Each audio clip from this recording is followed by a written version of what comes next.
The Legend of the River Star. In the 7th century, in a lush valley where the Nabao River winds through the town of Nabancia, lived a young woman named Irene. She was known throughout the land not just for her striking beauty, but for her sharp mind and a heart that felt a deep, quiet calling toward a life of prayer. Irene spent her days in the shadow of the convent, finding more joy in the rustle of ancient scrolls than in the whispers of the marketplace.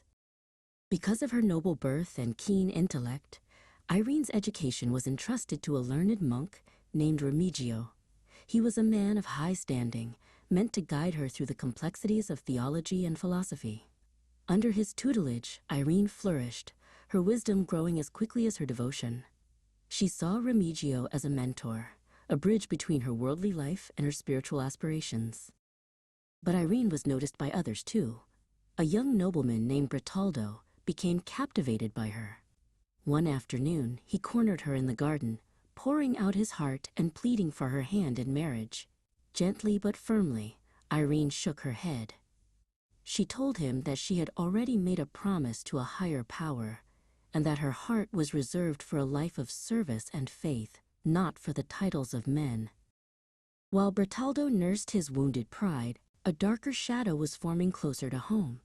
Remigio, the man who was supposed to be her protector, had also grown obsessed with Irene. When he eventually confessed his feelings and was met with the same steadfast refusal, his admiration soured into a bitter, toxic resentment.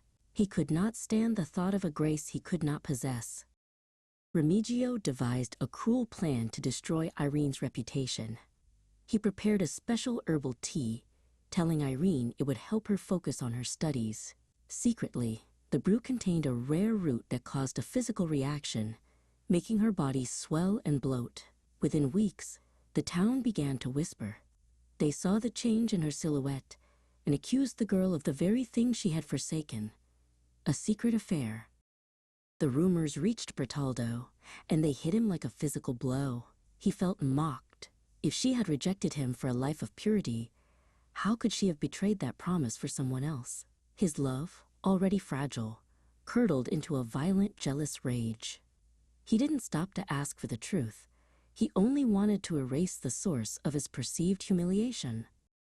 Bertaldo sought out a mercenary named Banao, a man who lived in the fringes of the law. He handed the man a heavy purse of gold and a cold command.